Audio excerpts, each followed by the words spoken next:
Welcome you all. I am Professor Shilpa Raut from Kekewa College of Pharmacy, Nasik. Today we are discussing very interesting topic, that is enzyme restriction endonuclease. It is also known as the molecular seizure or DNA cutting enzyme, because it is helpful for the cutting of the DNA strand. That's why it is known as the molecular seizure. Restriction endonuclease are enzymes that produce internal cuts called cleavage in the DNA molecule.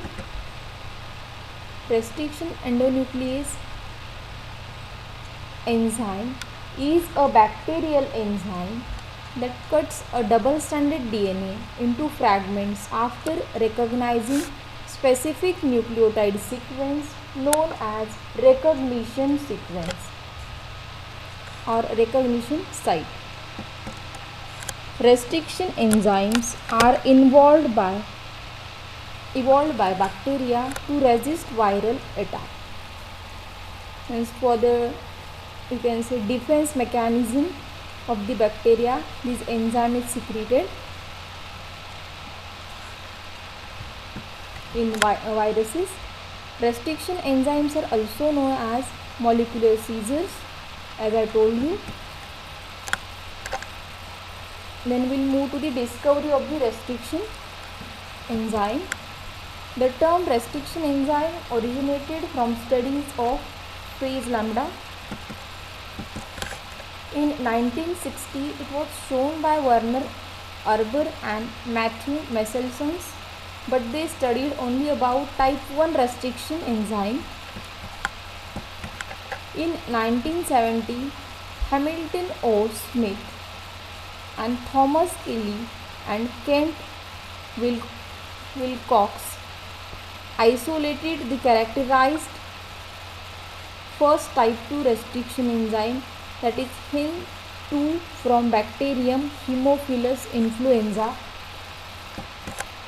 For their work in discovery and characterization of restriction enzyme, in 1978, Nobel Prize of Physiology or Medicine was awarded to Werner Erber, Daniel Nathan and Hamilton Smith.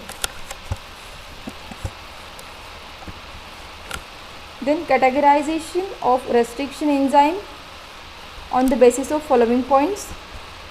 First, based on their composition, then based on the requirement of the cofactor for its action, then nature of their target sequence, position of their DNA cleavage site where it acts exactly relative to the target sequence, and depending on all these properties, these restriction enzymes classified into 3 subtypes, that is type 1 restriction endonuclease, type 2 restriction endonuclease and type 3 restriction endonuclease.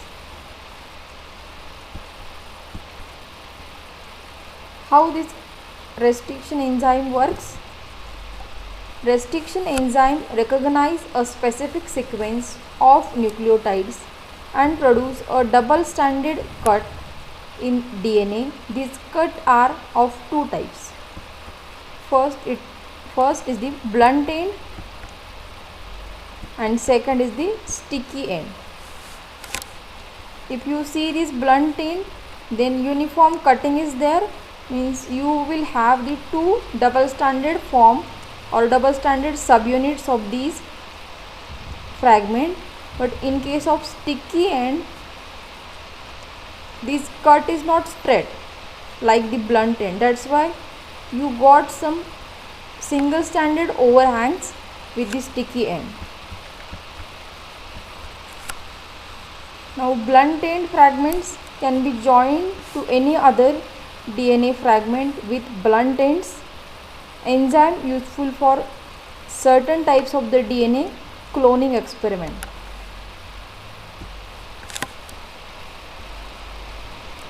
This is the blunt end. In case of sticky end, DNA fragment with complementary sticky end can be combined to create a new molecule which allow the creation and manipulation of DNA sequence from different sources.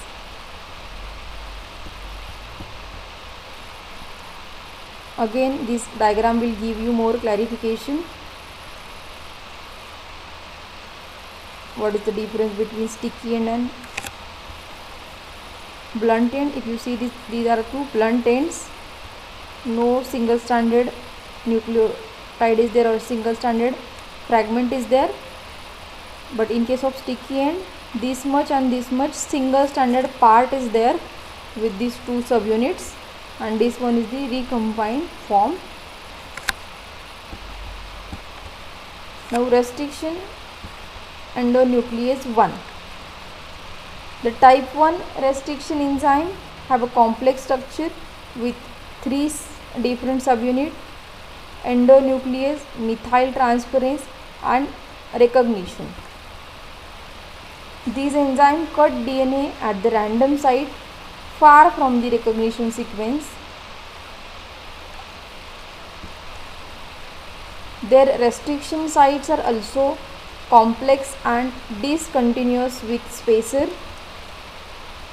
They may have biological significance but are of very little practical value, since the site where the DNA is going to be digested cannot be predicted.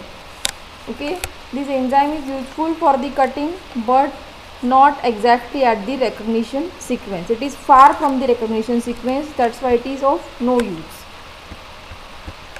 Second type of the enzyme, type 2 restriction endonuclease.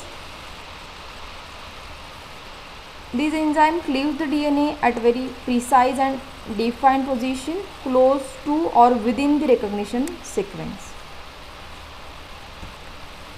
These enzymes required magnesium ions as a cofactor for their activity.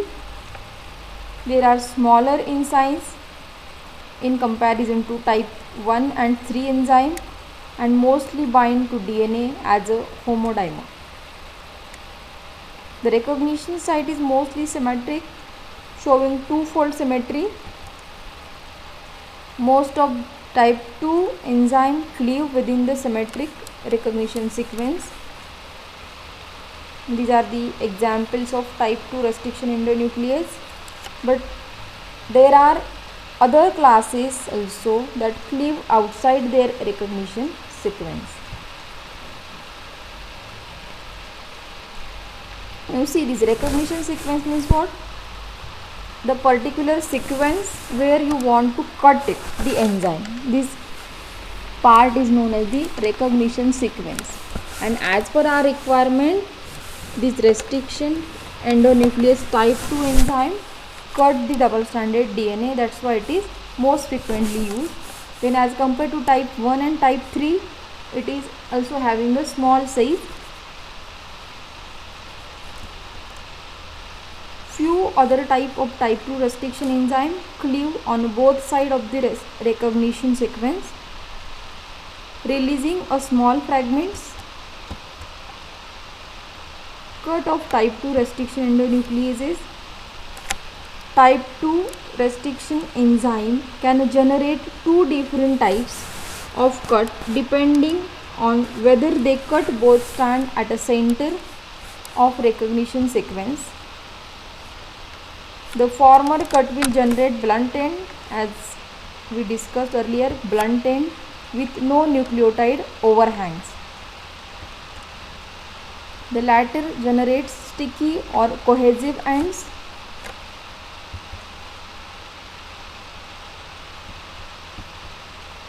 Now, subunit of type 2 restriction endonucleases. These subgroups are defined as a letter suffix. Type 2 B restriction enzyme, type 2 E restriction enzyme, then type 2 M restriction endonucleases, and type 2 T restriction enzyme. These are the subclasses of the type 2 restriction endonucleases. Then we'll move to the type 3 restriction endonucleases. In type 3 restriction enzyme are intermediate between type 1 and 2 endonucleases. They cleave DNA in an intermediate vicinity of their recognition site. For example, EcoP1, EcoP13, HIND3. These are the examples of type 3 restriction endonucleases. They cut the DNA up to 20 to 30 base pair away from the recognition site. These enzyme contains more than one subunit, that is ATP and magnesium cofactors are required for its action. Type 1 and type 3 endonucleases are not of any experimental value in genetic engineering but have a biological significance. Okay, means among these three only restriction endonuclease type 2 enzyme is used for the genetic engineering. Now this is the comparative study of these three restriction endonucleases as per their requirement, then their experimental value, then along with the example and cleavage site. Then we'll move to the nomenclature of the restriction enzyme. After the bacteria which produces this restriction enzyme, name given as the EcoR1, HIND3, DAMH1. So E stands for, then H stands for, and B stands for the name of the genus, while C, I and A stands for the name of the species. C for the coli, I for the influenza, A for the amylo. Then R represent the strain and this number represent the order of the isolation, and collectively you will get the name of your enzyme, that is EcoR1, HIND3, then BAMH1.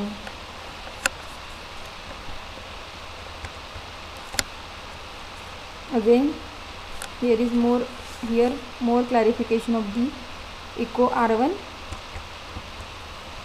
Then recognition sequence of restriction endonuclease. What exactly is recognition sequence? Of type 2 endonucleases form palindrome with rotational symmetry. Mostly type 2 endonucleases have a recognition sites of 4, 5 or 6 base pairs, which are predominantly G and C reach. Means this recognition site is consist of more amount of guanine and cytosine, and its size is 4 to 6 base pair.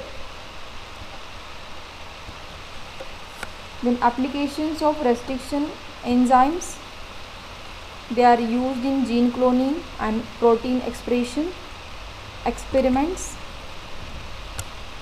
Then are used in a biotechnology to cut DNA into smaller strands in order to study fragment length, differences among individual, restriction fragment length polymorphism, that is RFLP.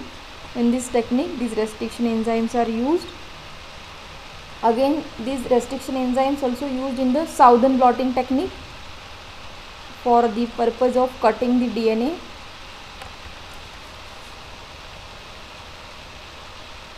Each of these methods depend on use of agar gel electrophoresis for the separation of the DNA fragment. Means you have to cut the fragment of DNA with the help of restriction endonuclease, then you have to load on the gel electrophoresis system. On that gel surface you have to load your sample mixture and allow to pass the current, and as per the nature of your DNA the fragments get separated. Then it provides a different way of manipulating DNA, such as the creation of recombinant DNA, which has endless application. all of you know very well.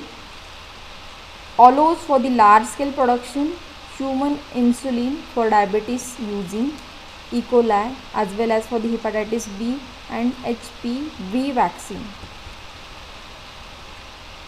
Then cloning of DNA molecules, then studying a nucleotide sequence in unknown sample. These are the applications of restriction endonuclease.